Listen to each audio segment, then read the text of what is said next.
Salut à tous, c'est Théo, j'espère que vous allez bien. Donc aujourd'hui, première vidéo de notre micro-série sur la fiscalité immobilière. Donc cette semaine, on va voir tout ce qui est location nue, donc la location non meublée. La semaine prochaine, on verra tout ce qui est location meublée.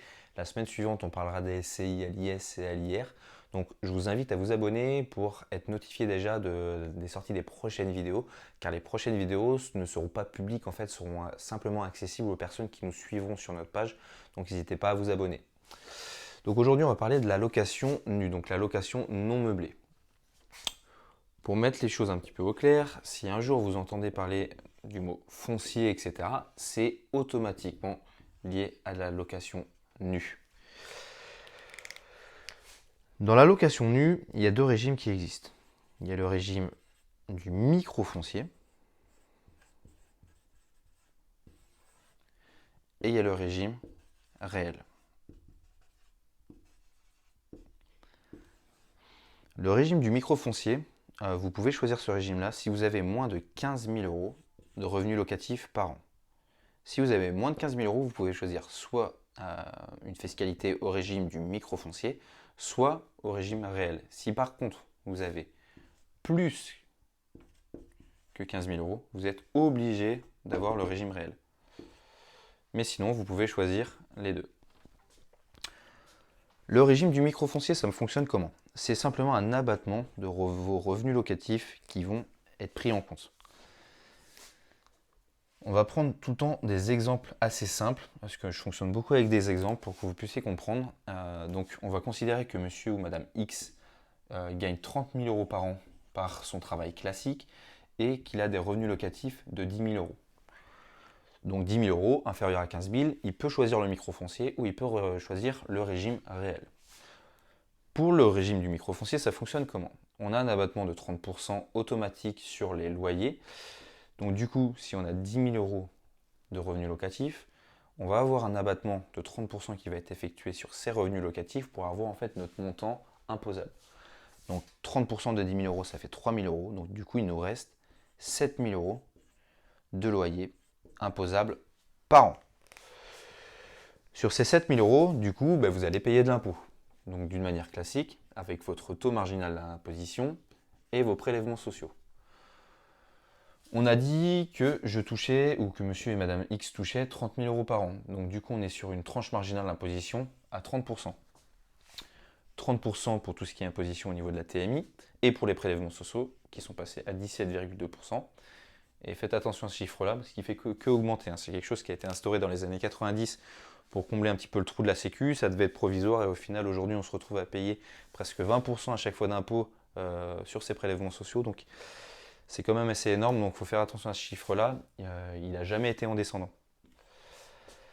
Ce qui fait un total d'imposition à 47,2%. Donc ça veut dire que pour 10 000 euros de loyer encaissé chaque année, vous allez payer 47,2% d'imposition. Non, sur les 7 000 euros, pardon, vous allez payer 47,2% d'imposition dessus. Donc ça fait quasiment, si on arrondit à 50, ça fait quasiment 3 500 euros d'impôt. Donc pour simplement 10 000 euros de loyer encaissé chaque année, vous payez quasiment 3 500 euros d'impôt. Donc 35% de vos revenus locatifs partent dans les caisses de l'État. Donc là déjà, c'est pas forcément, ça fait pas forcément plaisir. Donc ça, c'était pour le régime du microfoncier avec un abattement automatique de 30%. Pour le régime réel, donc on est toujours sur le même exemple, donc on a 10 000 euros de revenus locatifs. Sur ces 10 000 euros, je vais pouvoir déduire toutes mes charges. Et l'idée, en fait, c'est d'avoir le maximum de charges. Donc vous allez pouvoir déduire vos intérêts d'emprunt, votre taxe foncière, les frais de copro, les frais de gestion du bien si toutefois vous passez par un expert comptable ou un comptable, donc les frais de gestion locative, etc., etc. Donc tous les frais que vous pouvez additionner, vous pouvez les mettre dedans. Dans l'exemple, on va dire que j'arrive à 4 000 euros de frais par an. Ce qui fait qu'il me reste 6 000 euros de revenus imposables. Et ces 6 000 euros, ils sont imposés de la même façon. Donc TMI, vu que j'ai dit que j'ai gagné 30 000 euros, 30% dans la tranche marginale, et les prélèvements sociaux, 17,2%. Donc 47,2% d'imposition sur les 6 000 euros, ce qui correspond à peu près 2 800 euros par an. ce qui est encore énorme. Mais ce qui va être intéressant dans la location nue, c'est ce qui va venir ensuite. À l'intérieur de ces régimes, en fait, vous allez pouvoir créer du déficit foncier. Déficit foncier, comme son nom l'avoue, déficit. On va faire en sorte en fait faire croire que notre bien n'est pas rentable pour payer 0% d'imposition. Le déficit foncier, il y a deux calculs différents. Il y a le calcul de la première année et il y a le calcul de toutes les autres années. Et vous allez voir que la location nue, ça peut être intéressant, mais ce n'est pas intéressant longtemps.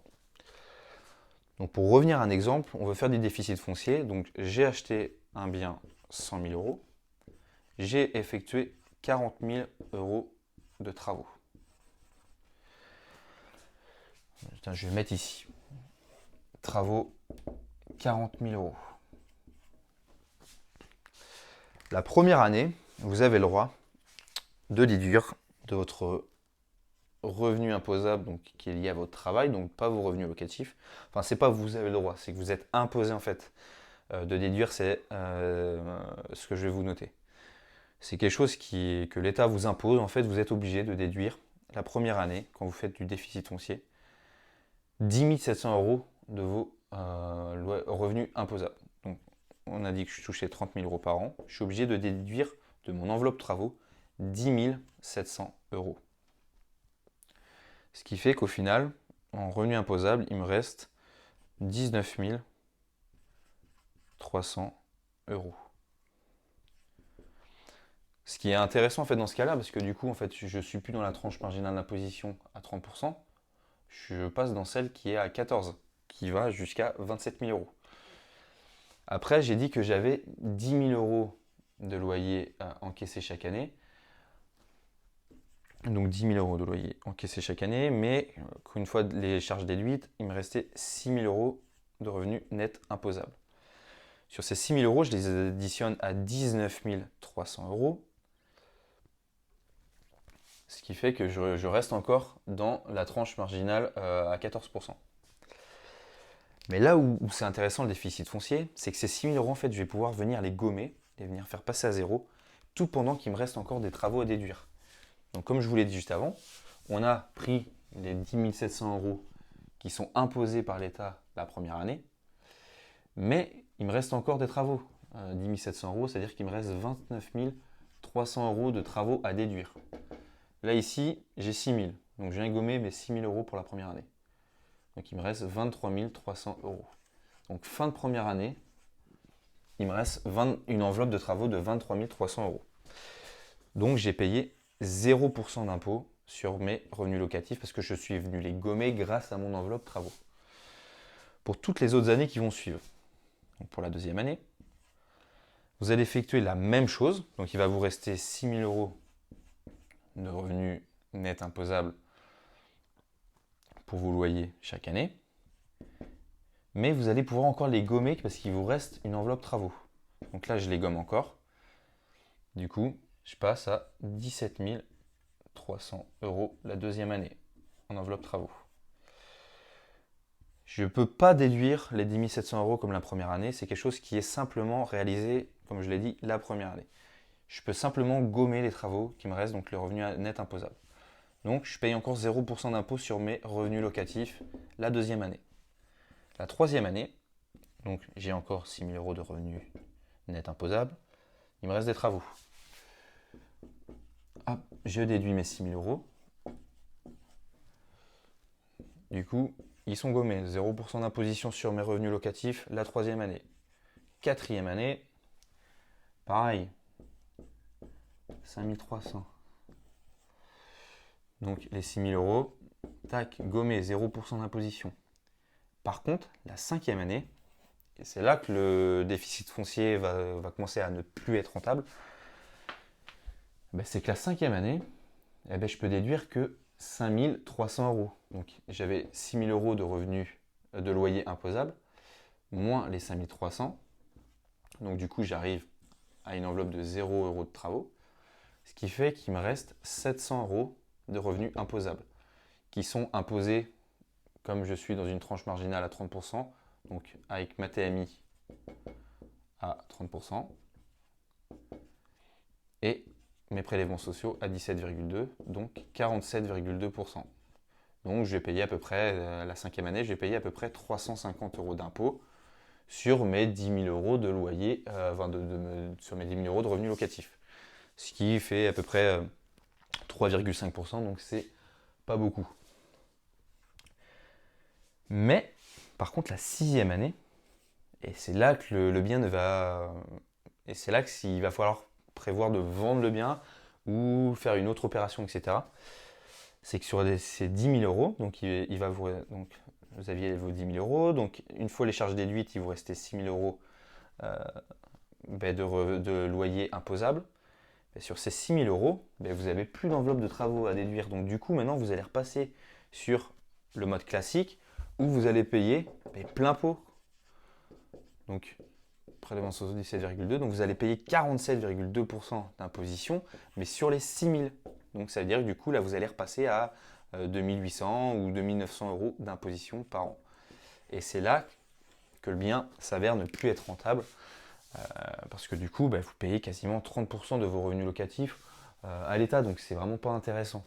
Donc ce type d'optimisation fiscale, ça peut être bien si vous souhaitez, ou si vous avez une stratégie d'investissement de courte durée. Si par exemple vous avez prévu de garder un bien 4, 5 ans, ça peut être intéressant. Mais tout ça, c'est à définir en fait dans le calcul. Si vous avez 5 000 euros de travaux pour un achat à 100 000 euros, on va dire, c'est pas nul à chier, mais vous allez être assassiné au niveau de l'imposition. Donc le déficit foncier, c'est intéressant en fait quand vous avez une grosse enveloppe travaux. Ensuite, pour apporter quelques précisions à cette fiscalité-là, pour apporter quelques petites précisions quand vous faites du déficit foncier, vous êtes au minimum, et je dis bien au minimum, obligé de garder votre bien 3 ans.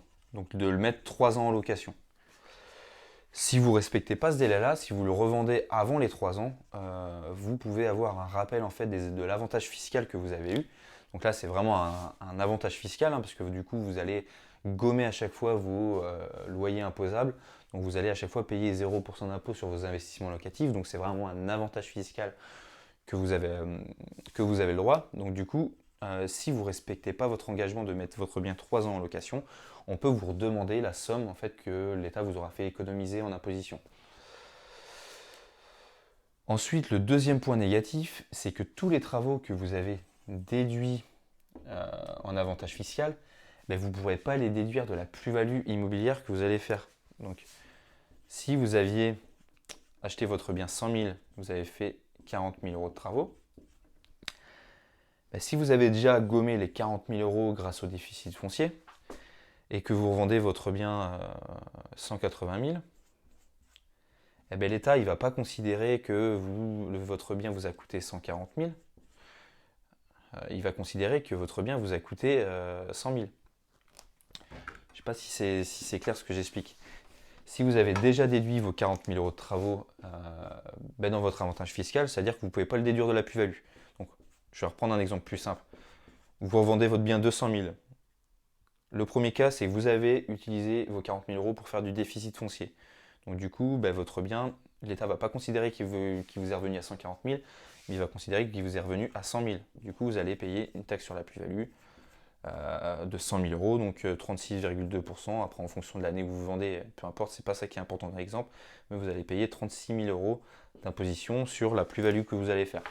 Par contre, si vous n'avez pas utilisé l'avantage fiscal et que vous avez réalisé les 40 000 euros, donc du coup, vous revendez votre bien 200 000. Par contre, il vous reste une enveloppe travaux, sachant que vous avez déduit automatiquement les 10 700 euros obligatoires la première année. Du coup, il vous reste 29 000, donc ça fait 100 000 euros d'achat, plus 29 300 euros de travaux qui me restent à déduire. Donc du coup, on va arrondir ça à 30 000, ça va être plus simple. Du coup, ça vous revient à 130 000 euros. Donc du coup, ça fait que la plus-value immobilière que vous réalisez, elle est plus de 100 000, mais elle est de 70 000. Et sur ces 70 000, vous allez payer 36,2% d'imposition. Mais généralement, les personnes qui font du déficit foncier se servent du déficit foncier pour justement gommer leur loyer imposable. Du coup, généralement, l'enveloppe travaux, elle est bouffée.